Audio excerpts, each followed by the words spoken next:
ಪಕ್ಷಗಳ ವಿರುದ್ಧ ಸರ್ಕಾರ ಪ್ರಾಸಿಕ್ಯೂಷನ್ ಪ್ರತ್ಯಾಸ್ತ್ರವನ್ನ ನಡೆಸಲಿಕ್ಕೆ ಮುಂದಾಗಿದ್ಯಾ ಅನ್ನೋ ಪ್ರಶ್ನೆ ಮೂಡ್ತಾ ಇದೆ. ಕಾರಣ ಎಚ್ ಡಿ ಕುಮಾರಸ್ವಾಮಿ ಸೇರಿದಂತೆ ಹಲವು ಪ್ರಕರಣಗಳನ್ನ ಪ್ರಾಸಿಕ್ಯೂಷನ್ಗೆ ಕೊಡಿ ಅಂತ ಮನವಿ ಮಾಡೋದಕ್ಕೆ ಸರ್ಕಾರ ಸಂಪುಟ ನಿರ್ಧಾರವನ್ನ ತೆಗೆದುಕೊಂಡಿದೆ. ಸಿಎಂ ಆಯ್ತು, ಈಗ ಡಿಸಿಎಂ ಡಿಕೆ ಶಿವಕುಮಾರ್ ಅವರ ಸರದಿ ಟೆನ್ಷನ್. ಯಾಕೆ ಅಂದ್ರೆ ಲೋಕಾಯುಕ್ತರು ಇವತ್ತು ವಿಚಾರಣೆಗೆ ಕರೆಯಲಾಗಿತ್ತು, ನೋಟಿಸ್ ಅನ್ನ ಕೊಡಲಾಗಿತ್ತು. ವಿಚಾರಣೆಗೆ ಒಳಗಾದ್ರೂ 2 ಗಂಟೆಗಳ ವಿಚಾರಣೆಯಲ್ಲಿ ಯಾವೆಲ್ಲ ಮಾಹಿತಿಗಳನ್ನ ಸಂಗ್ರಹ ಮಾಡಿದ್ದಾರೆ ಅನ್ನೋದರ ಬಗ್ಗೆ ಮಾತನಾಡಿಲ್ಲ, ಬಟ್ ಪ್ರತಿಕ್ರಿಯೆ ಅಂತೂ ಕೊಟ್ಟರು.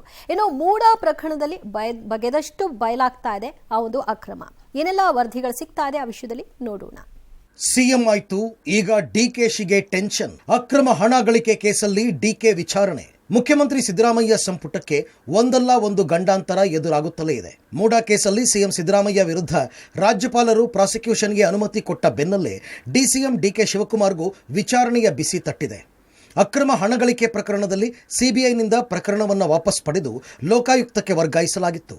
ಪ್ರಕರಣ ಸಂಬಂಧ ಇವತ್ತು ಖುದ್ದು ವಿಚಾರಣೆಗೆ ಹಾಜರಾಗುವಂತೆ ನೋಟಿಸ್ ಕೊಟ್ಟ ಬೆನ್ನಲ್ಲೇ ಇವತ್ತು ವಿಚಾರಣೆಗೆ ಡಿಕೆಶಿ ಹಾಜರಾಗಿದ್ದಾರೆ.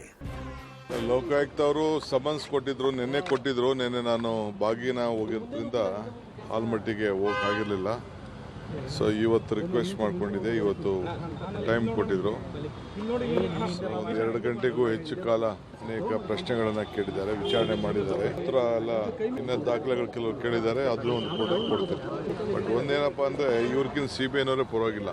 ಇವರು ಅಷ್ಟೊಂದು ಪ್ರಶ್ನೆಗಳು ಬೇರೆ ಬೇರೆ ವಿಚಿತ್ರ ಎಲ್ಲ ಕೇಳ್ತಾ ಇದ್ದಾರೆ. ಸಿಎಂ ಸಿದ್ದರಾಮಯ್ಯ ಸಂಪುಟಕ್ಕೆ ಒಂದಲ್ಲ ಒಂದು ಗಂಡಾಂತರಗಳು ಎದುರಾಗ್ತಿವೆ. ರಾಜ್ಯಪಾಲರು ಸಿಎಂ ಸಿದ್ದರಾಮಯ್ಯ ವಿರುದ್ಧ ಮೂಡಾ ಹಗರಣದಲ್ಲಿ ಪ್ರಾಸಿಕ್ಯೂಷನ್ಗೆ ಅನುಮತಿಯನ್ನ ಕೊಟ್ಟ ಬಳಿಕ ಇದೀಗ ಡಿಸಿಎಂ ಡಿಕೆ ಶಿವಕುಮಾರ್ ಅವರಿಗೆ ಲೋಕಾಯುಕ್ತದಿಂದ ಬುಲಾವ್ ಬಂದಿದೆ. ಲೋಕಾಯುಕ್ತ ಪೊಲೀಸರು ನೋಟಿಸ್ ಅನ್ನ ಕೊಟ್ಟು ವಿಚಾರಣೆಗೆ ಕರೆದಿದ್ದಾರೆ. ಇವತ್ತು ಮಧ್ಯಾಹ್ನ 2 ಗಂಟೆಗೆ ಡಿಕೆ ಶಿವಕುಮಾರ್ ಅವರು ಲೋಕಾಯುಕ್ತದ ಮುಂದೆ ಹಾಜರಾಗಿ ತನಿಖೆಯ ವಿಚಾರಣೆಯನ್ನ ಎದುರಿಸಿದ್ದಾರೆ.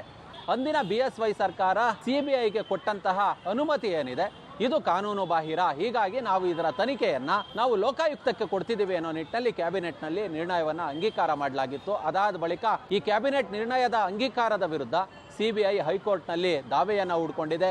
ಇನ್ನು ಹೈಕೋರ್ಟ್ನಲ್ಲಿ ಅರ್ಜಿಯ ವಿಚಾರಣೆ ಬಾಕಿ ಇದೆ. ಇದೀಗ ಲೋಕಾಯುಕ್ತದ ಅಧಿಕಾರಿಗಳು ಡಿಕೆ ಶಿವಕುಮಾರ್ ಅವರನ್ನ ವಿಚಾರಣೆಗೆ ಕರೆದು ವಿಚಾರಣೆಯನ್ನ ನಡೆಸಿದ್ದಾರೆ. ಪತ್ನಿ ಪತ್ರವೇ ಬರೆದಿಲ್ಲ ಅಂತ ಸುಳ್ಳು ಹೇಳಿದ್ರ ಸಿಎಂ. ರಾಜ್ಯಪಾಲರ ನೋಟಿಸ್ ಉತ್ತರದಲ್ಲಿ ಪ್ರಸ್ತಾಪಿಸಿದ್ಯಾಕೆ? ಇನ್ನು ಮೈಸೂರು ನಗರಾಭಿವೃದ್ಧಿ ಪ್ರಾಧಿಕಾರದ ಹಗರಣ ದಿನಕ್ಕೊಂದು ತಿರುವು ಪಡೆದುಕೊಳ್ತಾ ಇದೆ. ಈ ಪ್ರಕರಣದಲ್ಲಿ ಸಿಎಂ ನೀಡುತ್ತಾ ಇರುವ ಹೇಳಿಕೆಗಳು, ಅದಕ್ಕೆ ತದ್ವಿರುದ್ಧವಾಗಿ ಸಿಗುತ್ತಾ ಇರುವ ದಾಖಲೆಗಳು ಮತ್ತಷ್ಟು ಅನುಮಾನಕ್ಕೆ ಎಡೆ ಮಾಡಿಕೊಟ್ಟಿದೆ. ಪತ್ನಿ ಪಾರ್ವತಿ ಮೂಡಾಗೆ ಯಾವ ಪತ್ರವನ್ನು ಬರೆದಿಲ್ಲ, ಅದೆಲ್ಲ ಸುಳ್ಳು ಅಂತ ಹೇಳ್ತಾ ಇದ್ದ ಸಿಎಂ ರಾಜ್ಯಪಾಲರ ಶೋಕಾಸ್ ನೋಟಿಸ್ಗೆ ಕೊಟ್ಟಿರುವ ಉತ್ತರದಲ್ಲೇ ಪತ್ನಿ ಬರೆದ ಪತ್ರದ ಬಗ್ಗೆ ಉಲ್ಲೇಖಿಸಿದ್ದಾರೆ. ಸಿಎಂ ರಾಜ್ಯಪಾಲರಿಗೆ ಕೊಟ್ಟ ಉತ್ತರದಲ್ಲಿನ ದಾಖಲೆಗಳ 30ನೇ ಖಂಡಿಕೆ 15ನೇ ಅನೆಕ್ಸರ್ನಲ್ಲಿ ತಮ್ಮ ಪತ್ನಿ ಮೂಡಾಗೆ ಪತ್ರ ಬರೆದಿರುವ ಬಗ್ಗೆ ಮಾಹಿತಿ ನೀಡಿದ್ದಾರೆ. 23/6/2014ರಲ್ಲಿ ಮೂಡಾಗೆ ಪಾರ್ವತಿ 3.16 ಗುಂಟೆ ಜಮೀನಿಗೆ ಬದಲಿ ಜಾಗ ಕೇಳಿ ಅರ್ಜಿ ಕೊಟ್ಟಿದ್ದಾರೆ ಅಂತ ಉಲ್ಲೇಖಿಸಿದ್ದಾರೆ. ಅಲ್ಲಿಗೆ ಸಿಎಂ ಸುಳ್ಳು ಹೇಳ್ತಿದ್ದಾರಾ ಅಥವಾ ಗೊಂದಲಕ್ಕೆ ಬಿದ್ದು ವಿಷಯವನ್ನ ಗೋಜಲು ಮಾಡಿಕೊಳ್ತಾ ಇದ್ದಾರಾ ಎಂಬ ಅನುಮಾನ ಶುರುವಾಗಿದೆ. ಮುಖ್ಯಮಂತ್ರಿ ಸಿದ್ದರಾಮಯ್ಯನವರು ಮೂಡಾ ಹಗರಣದ ವಿಚಾರದಲ್ಲಿ ಎಲ್ಲೋ ಒಂದು ಕಡೆಯಲ್ಲಿ ಗೊಂದಲಕ್ಕೆ ಬಿದ್ದಂತೆ ಕಾಣ್ತಾ ಇದ್ದಾರೆ. ಯಾಕೆಂದರೆ ಒಂದು ಸಂದರ್ಭದಲ್ಲಿ ಹೇಳ್ತಾರೆ, ನಮ್ಮ ಪತ್ನಿ ಯಾವುದೇ ಕಾರಣಕ್ಕೂ ಕೂಡ ನಗರಾಭಿವೃದ್ಧಿ ಪ್ರಾಧಿಕಾರಕ್ಕೆ 50-50 ಅನುಪಾತದಲ್ಲಿ ನಿವೇಶನಗಳನ್ನ ಕೊಡಿ ಅಂತ ಯಾವ ಪತ್ರವನ್ನು ಬರೆದಿಲ್ಲ ಅನ್ನುವಂಥ ಮಾತನ್ನು ಹೇಳ್ತಾರೆ. ನನಗೆ ಗೊತ್ತಿಲ್ಲ ಅಂತಲೂ ಕೂಡ ಹೇಳ್ತಾರೆ. ಆದರೆ ಈಗ ಸಿಗ್ತಾ ಇರುವಂಥ ಮಾಹಿತಿಗಳ ಪ್ರಕಾರವಾಗಿ ರಾಜ್ಯಪಾಲರಿಗೆ ಏನು ಮುಖ್ಯಮಂತ್ರಿಗಳು ಉತ್ತರವನ್ನು ಕೊಟ್ಟಿದ್ದಾರೋ ಆ ಉತ್ತರದ ಒಂದು ಭಾಗದಲ್ಲಿ ಖುದ್ದು ಮುಖ್ಯಮಂತ್ರಿಗಳೇ ಹೇಳ್ತಾರೆ, ತಮ್ಮ ಪತ್ನಿ ಬರೆದಿರುವಂಥ ಪತ್ರವನ್ನು ಉಲ್ಲೇಖಿಸಿ ಒಂದಿಷ್ಟು ಟಿಪ್ಪಣಿಯನ್ನು ಕೂಡ ಬರೆದು ತದನಂತರದಲ್ಲಿ ಆ ಪತ್ರವನ್ನು ಕೂಡ ಆ ವರದಿಯಲ್ಲಿ ಜೋಡಿಸಿದ್ದಾರೆ. ಅಲ್ಲಿಗೆ ಮುಖ್ಯಮಂತ್ರಿಗಳು ಉದ್ದೇಶಪೂರ್ವಕವಾಗಿಯೇ ಸತ್ಯವನ್ನು ಮುಚ್ಚಿಡುವಂಥ ಕೆಲಸವನ್ನು ಮಾಡ್ತಾ ಇದ್ದಾರೋ ಅಥವಾ ಗೊಂದಲಕ್ಕೆ ಒಳಗಾಗಿದ್ದಾರೋ ಯಾವುದು ಕೂಡ ಅರ್ಥವೇ ಆಗ್ತಾ ಇಲ್ಲ. ಬಗೆದಷ್ಟು ಬಯಲಾಗ್ತಿದೆ ಅಧಿಕಾರಿಗಳ ಕಳ್ಳಾಟ. ನಕಲಿ ದಾಖಲೆ ಸೃಷ್ಟಿಸಿ ನಿವೇಶನ ನೀಡಿದ್ರ. ಇನ್ನೊಂದೆಡೆ ಮೂಡಾ ಬ್ರಹ್ಮಾಂಡ ಭ್ರಷ್ಟಾಚಾರದಲ್ಲಿ ಅಧಿಕಾರಿಗಳ ಕಳ್ಳಾಟ ಬಗೆದಷ್ಟು ಬಯಲಾಗ್ತಾ ಇದೆ. ಇಲ್ಲದ ವ್ಯಕ್ತಿಯನ್ನ ಸೃಷ್ಟಿಸಿ ಬದಲಿ ನಿವೇಶನ ನೀಡಿದ ಪ್ರಕರಣ ಬಯಲಾಗಿದೆ. ಅಧಿಕಾರಿಗಳ ಪ್ರಕಾರ 8ನೇ ವಯಸ್ಸಿನಲ್ಲೇ ಭೂಮಿ ಕಳೆದುಕೊಂಡ ಮಾಲೀಕ ತನ್ನ 68ನೇ ವಯಸ್ಸಿನಲ್ಲಿ ಬದಲಿ ನಿವೇಶನಕ್ಕಾಗಿ ಮೂಡಾಗೆ ಅರ್ಜಿ ಹಾಕಿದ್ದಾನೆ. ಹೌದು, ಮೈಸೂರಿನ ಅಬ್ದುಲ್ ವಾಹಿದ್ ಎಂಬುವರಿಗೆ ಸಂಬಂಧಪಟ್ಟ ಪ್ರಕರಣ ಇದಾಗಿದ್ದು 1962ರಲ್ಲಿ ಈತನಿಗೆ ಸೇರಿದ ಬೆಲವತ್ತ ಗ್ರಾಮದ ಸರ್ವೆ ನಂಬರ್ 21ರಲ್ಲಿ 4.39 ಎಕರೆ ಭೂಮಿಯನ್ನ ಮೂಡಾ ವಶಪಡಿಸಿಕೊಂಡಿತ್ತು. ಹೀಗಾಗಿ ಅಬ್ದುಲ್ ವಾಹಿದ್ ಬದಲಿ ನಿವೇಶನಕ್ಕಾಗಿ ಅರ್ಜಿ ಹಾಕಿದ್ದಾರೆ. ಭೂಮಿ ಕಳೆದುಕೊಂಡಾಗ ಅಬ್ದುಲ್ ವಾಹಿದ್ಗೆ ವಯಸ್ಸು 8. ಹೀಗಾಗಿ ನ್ಯಾಯಾಧೀಶರು ಅನುಮಾನಪಟ್ಟು ತನಿಖೆ ನಡೆಸುವಂತೆ ಸೂಚಿಸಿದರು. ಇದನ್ನ ಗಂಭೀರವಾಗಿ ಪರಿಗಣಿಸಿದ ಮೂಡಾ ಹಾಗೂ ಸರ್ಕಾರದ ಮುಖ್ಯ ಕಾರ್ಯದರ್ಶಿ ನ್ಯಾಯಮೂರ್ತಿಗಳು ಬದಲಾಗ್ತಾ ಇದ್ದಂತೆ ರಿಟ್ ಅರ್ಜಿಯನ್ನು ವಾಪಸ್ ಪಡೆದು 28/2/2023 ಮೂಡಾದಿಂದಲೇ ಆದೇಶ ಮಾಡಿಸಿಕೊಂಡು 55,260 ಚದುರ ಅಡಿ ಬದಲಿ ನಿವೇಶನವನ್ನು ನೀಡಿದ್ದಾರೆ. ದೆಹಲಿಗೆ ಸಿಎಂ ಸಿದ್ದರಾಮಯ್ಯ, ವರಿಷ್ಠರಿಗೆ ಮೂಡಾ ವರದಿ ಸಲ್ಲಿಕೆ. ಒಂದು ಕಡೆ ಮೂಡಾ ದಾಖಲೆಗಳು ಒಂದೊಂದಾಗಿ ಹೊರಬೀಳುತ್ತಾ ಇದೆ, ಇನ್ನೊಂದೆಡೆ ರಾಜ್ಯಪಾಲರು ಪ್ರಾಸಿಕ್ಯೂಷನ್ಗೆ ಅನುಮತಿ ಕೂಡ ಕೊಟ್ಟಿದ್ದಾರೆ. ಈ ಎರಡೂ ಬೆಳವಣಿಗೆಗಳಿಂದ ಸಿಎಂ ಸಿದ್ದರಾಮಯ್ಯನವರಿಗೆ ಸಂಕಷ್ಟದ ಮೇಲೆ ಸಂಕಷ್ಟ ಎದುರಾಗುತ್ತಲೇ ಇದೆ. ಇದರ ಬೆನ್ನಲ್ಲೇ ದೆಹಲಿಗೆ ತೆರಳುತ್ತಾ ಇರುವ ಸಿದ್ದರಾಮಯ್ಯ ನಾಳೆ ವರಿಷ್ಠರನ್ನ ಭೇಟಿಯಾಗಿ ಮಾಹಿತಿ ನೀಡಲಿದ್ದಾರೆ.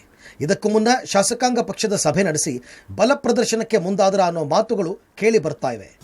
ಒಂದು ಕಡೆ ರಾಜ್ಯಪಾಲರು ಪ್ರಾಸಿಕ್ಯೂಷನ್ಗೆ ಅನುಮತಿ ಕೊಟ್ಟಿದ್ದಾರೆ, ಮತ್ತೊಂದು ಕಡೆ ಮೂಡಾ ವಿಚಾರಕ್ಕೆ ಸಂಬಂಧಪಟ್ಟಂತೆ ಹೊಸ ದಾಖಲೆಗಳು ಕೂಡ ಬಯಲಾಗ್ತಾ ಇದ್ದಾವೆ. ಈ ಮಧ್ಯದಲ್ಲಿ ಹೈಕಮಾಂಡ್ ಭೇಟಿಗೆ ದೆಹಲಿಗೆ ಮುಖ್ಯಮಂತ್ರಿ ಸಿದ್ದರಾಮಯ್ಯ ಕೂಡ ಹೋಗ್ತಾ ಇದ್ದಾರೆ. ಅದಕ್ಕೂ ಮುಂಚಿತವಾಗಿ ಶಾಸಕಾಂಗ ಪಕ್ಷದ ಸಭೆಯನ್ನ ನಡೆಸ್ತಿರುವಂತಹ ಸಿದ್ದರಾಮಯ್ಯ ಅವರು ಶಾಸಕರಿಗೊಂದಷ್ಟು ಸಂದೇಶವನ್ನು ಕೊಡುವ ಮೂಲಕ ತಮ್ಮ ಶಕ್ತಿ ಪ್ರದರ್ಶನವನ್ನು ಕೂಡ ಮಾಡ್ತಾ ಇದ್ದಾರೆ ಅನ್ನುವಂಥ ಚರ್ಚೆಗಳು ಕೂಡ ನಡೀತಾ ಇದೆ.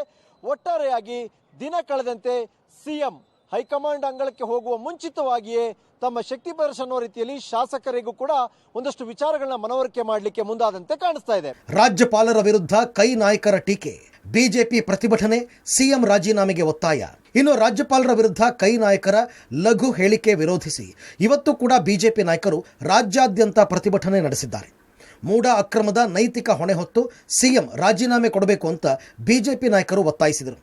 ಸಿಎಂ ಪತ್ನಿ ದಾಖಲೆಗಳಿಗೆ ವೈಟ್ನರ್ ಹಾಕಿಲ್ಲ ಅಂತ ಮಂಜುನಾಥ ಸ್ವಾಮಿಯ ಮುಂದೆ ಪ್ರಮಾಣ ಮಾಡಲಿ ಅಂತ ಬಿಜೆಪಿ ನಾಯಕರು ಸವಾಲು ಎಸೆದರು. ಗವರ್ನರ್ ಅವರ ಹುದ್ದೆ ಒಂದು ಸಾಂವಿಧಾನಿಕ ಹುದ್ದೆ. ಇವತ್ತು ಅವರು ಪರ್ಮಿಷನ್ ಕೊಟ್ಟಿರುವಂತದ್ದು ತನಿಖೆ ಮಾಡಕ್ಕೆ, ಅರೆಸ್ಟ್ ಮಾಡಕ್ಕಲ್ಲ ಪರ್ಮಿಷನ್ ಕೊಡೋದು. ತನಿಖೆನೇ ಮಾಡಬಾರದು ನನ್ನ ವಿರುದ್ಧ ಅಂತ ಹೇಳಿದ್ರೆ ಇದು ತೊಗಲಕ್ ದರ್ಬಾರ್ ಆಗುತ್ತೆ, ಸರ್ವಾಧಿಕಾರ ಆಗುತ್ತೆ. ಅದನ್ನ ಬಿಟ್ಟು ಆದಿ ಬೀದಿಗಳಲ್ಲಿ ಗವರ್ನರ್ ವಿರುದ್ಧ ಹೋರಾಟ ಮಾಡುವಂಥದ್ದು ಅಕ್ಷಮ ಅಪರಾಧ. ಇದನ್ನ ಬಿಜೆಪಿ ಖಂಡಿಸ್ತಿದೆ. ರಾಜೀನಾಮೆ ಕೊಡದೇನೆ ಅಂಟ್ಕೊಂಡು ಕೂತಾರೆ. ನನಗೆ ಗೊತ್ತಿಲ್ಲ, ಇದು ಗೊತ್ತಿಲ್ಲ. ಇವಾಗ ಗೊತ್ತಾಯ್ತಲ್ಲ ಸಿದ್ದರಾಮಯ್ಯನವರೇ, ಈ ರೀತಿ ವೈಟ್ನರ್ ಹಾಕಿರೋದು ತಪ್ಪಾಗಿರೋದು ಗೊತ್ತಾಯ್ತಲ್ವಾ, ರಾಜೀನಾಮೆ ಕೊಡಿ. ಇವೆಲ್ಲ ಬೆಳವಣಿಗೆಗಳ ಮಧ್ಯೆ ರಾಜ್ಯಪಾಲರಿಗೂ ಬಾಂಗ್ಲಾ ಪ್ರಧಾನಿ ಸ್ಥಿತಿ ಬರಬಹುದು ಅಂತ ಹೇಳಿಕೆ ನೀಡಿದ್ದ ಮೇಲ್ಮನೆ ಸದಸ್ಯ ಐವಾನ್ ಡಿಸೋಜಾರ ಮಂಗಳೂರು ನಿವಾಸದ ಮೇಲೆ ಬೈಕ್ನಲ್ಲಿ ಬಂದ ಕಿಡಿಗೇಡಿಗಳು ಕಲ್ಲು ತೂರಾಟ ನಡೆಸಿದ್ದಾರೆ. ಕಲ್ಲು ತೂರಾಟದಿಂದ ಅಷ್ಟೇನು ಹಾನಿಯಾಗಿಲ್ಲ. Bureau report, public TV.